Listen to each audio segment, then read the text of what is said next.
Hey, thank you so much for allowing me to come visit with you for a few moments. I want to thank Michael for keeping us on time. Certainly Lindsay, who made sure everybody got to notice when the bus was coming, where the hotel reservation was. Great job, Maggie and Caroline, putting this together. It's so difficult to put one of these events together. Thank you so much. And my good friend Joseph Boutros and Gigi for inviting me. I'm so grateful. The last panel had a question about, well, what can we do to make people in Congress listen to us? I was a member. I'll give you the secret. I'll tell you. I'm no longer a member, but I want to tell you why this is so still important to me and why I came to be with you. Back in 2015, when the tragedy happened in Libya, and those 21 individuals were slaughtered because of who they prayed to, myself and a few members of Congress became very vocal about the tragedy. And we got the attention of Pope Francis in the Vatican, who invited us to come to visit with him and speak about it. I have not lost my passion for the Coptic community. And even though I'm no longer in Congress, I came to speak to you about how Congress can help you.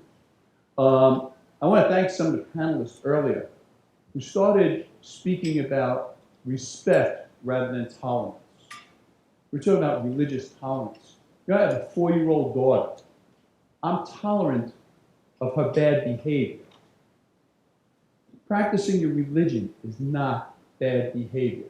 We shouldn't be tolerant of people practicing their religious beliefs. We should be respectful. And many of your panelists have started to use the word respect rather than tolerance. And I'm grateful for that because that's something I tried to do throughout my career. We are right now in the First Amendment room at the National Press Club.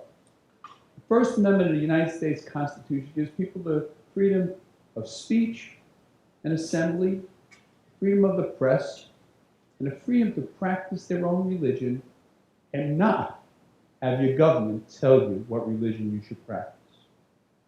The United States of America, the founding fathers were so smart, this was so important to the birth of our nation, that they put this in the very First Amendment of a document that's only been amended 26 times.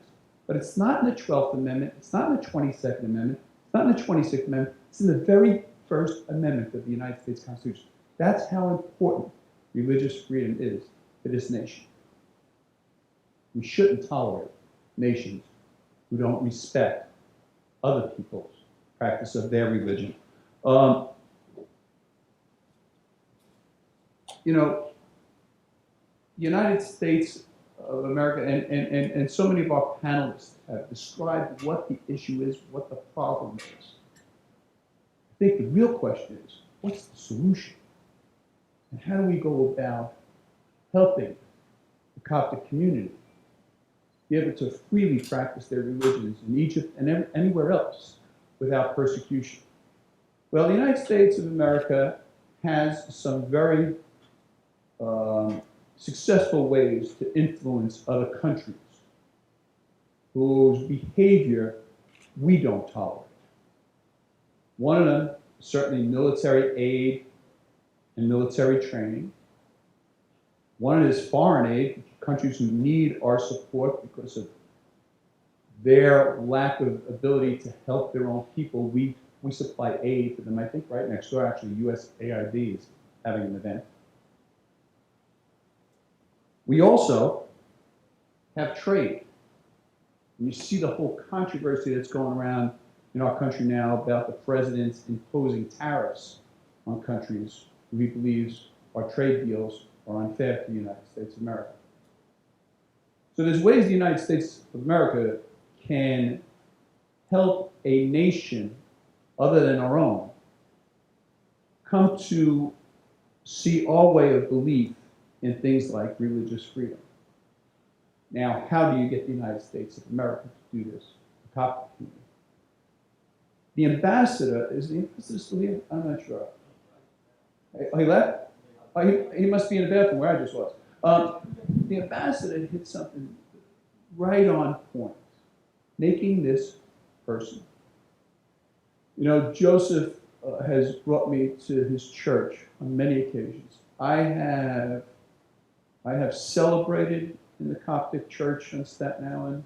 I have prayed there with my friend. This became personal to me.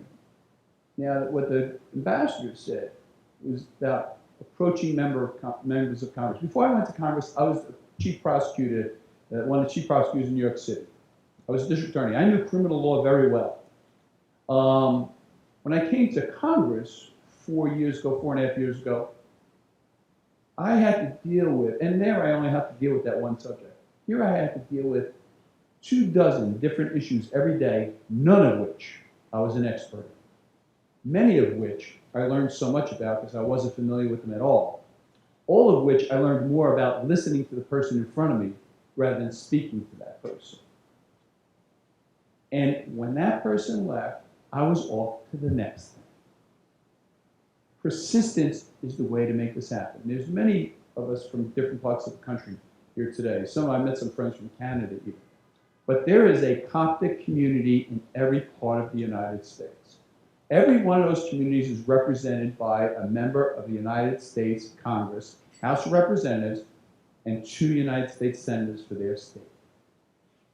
But you have to be persistent, because it's not that they don't care. It's not that they weren't paying attention when you had your 15 minutes with them. It's that they were off to the next 24 things. And if they didn't hear from you again, they didn't think it was important enough for you. It wasn't going to be important enough for them.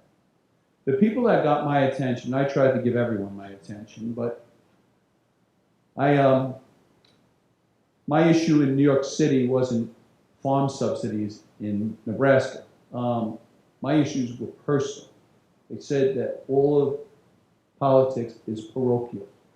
It's all what is important to you.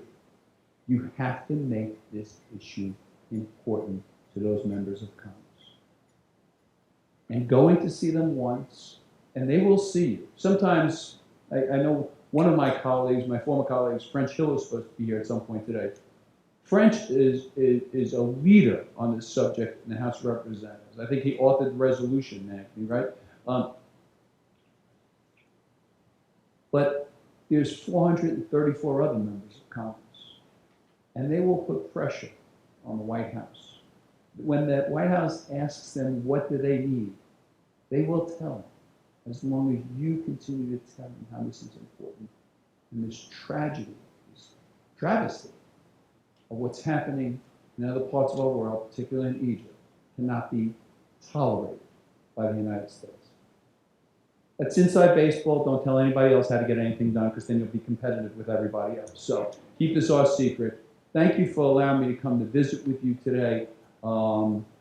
Joseph knows how to get a hold of me. I will tell everybody who wants to speak to me about how to get your member of Congress to focus on this issue and how they can then put pressure on the White House. And again, please give your member of Congress, and including the White House, and you had some members from the administration here today, some State Department officials.